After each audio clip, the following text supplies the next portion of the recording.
हिंदुस्तान विनायक भारत में आपका स्वागत है। आइए बढ़ते हैं खबरों की।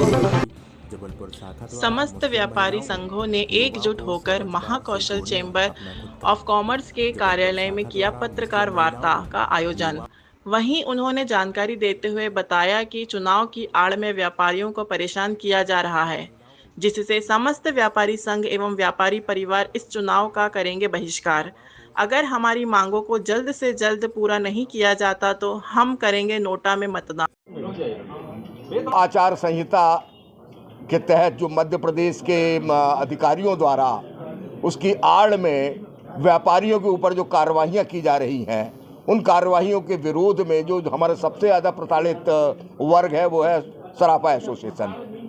आज उन्होंने ये पत्रकार वार्ता बुलाई और इसके माध्यम से हमने ये बात को रखा कि हमारे व्यापार की जो कठिनाइयाँ हैं, जो व्यवहारिकताएँ हैं, उनको देखते हुए जो भी अगर कार्रवाइयाँ होना है वो सिर्फ विभाग है, जो व्यापार से जुड़े विभाग हैं, इनकम टैक्स, जीएसटी या अन्य विभाग, इनके माध्यम से ही कोई कार्रवाई की जाए, ऐसे अधिकार हों।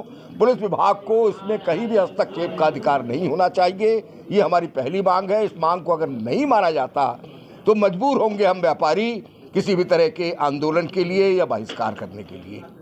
नहीं, ऐसा नहीं थे। आचार संहिता के तहत चुनाव आयोग द्वारा जो जब्ती की कार्रवाई की जा रही है उसमें सबसे ज़्यादा प्रताड़ित सराफा एसोसिएशन के व्यापारी हैं। जैसा कि आप सबको विदित है कि मध्य प्रदेश में हाट बाज़ारों को चलन है और हमारा व्यापारी पूरी दुकान लेके हाट बाज़ार जाता है और दिन भर सेल करके जब लौटता है तो उसके साथ सोने चांदी के जेवर के अलावा कैश भी होती है और वो पुलिस अधिकारी उसको लगातार जब्ती की कार्रवाई कर रहा है। उसके पास बिल वाउचर होने के बाद भी ऐसी लगातार कार्रवाई हो रही हैं, उससे पूरा मध्य प्रदेश का सराफा एसोसिएशन पीड़ित है, सराफा व्यापारी पीड़ित है। इस प्रक्रिया को पिछले बार भी चुनाव हुए, उनमें हमारे परिचय पत्र बनाए गए और जिनके पास परिचय पत्र रहते थे उनके साथ व्यापारियों जैसा व्यवहार होता था और उनको परेशान नहीं किया जाता था।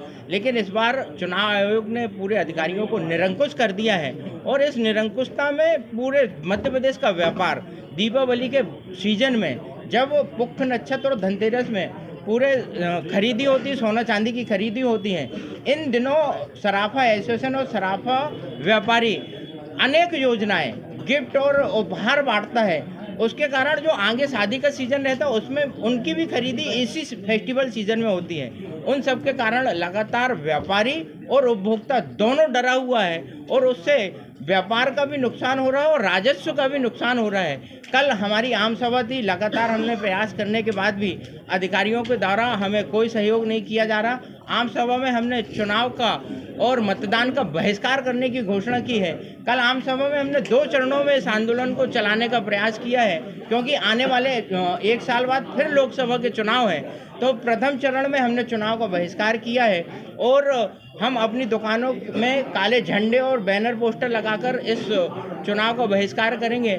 हम जबलपुर में करीब 10,000 परिवार हैं जो इस चुनाव का बहिष्कार करेंगे। मैं आपके माध्यम से दूसरे ट्रेडों से भी, जैसे आपने देखा कि अभी 16 trade Mahakaushal chamber of commerce Jabalpur CAT और बाकी सारे लोगों ने इस हमारे विरोध का समर्थन किया है। हम दूसरे ट्रेड से भी आग्रह करूंगा कि आकर इस प्रकार से चुनाव का बहिष्कार करें, क्योंकि इस हमारे ही द्वारा इस पूरे देश की अर्थव्यवस्था चल रही है और अगर हमारे द्वारा ऐसी व्यवस्था होती है तो उसका हम घनघोर विरोध करेंगे। धन्यवाद। उपभोक्ताओं को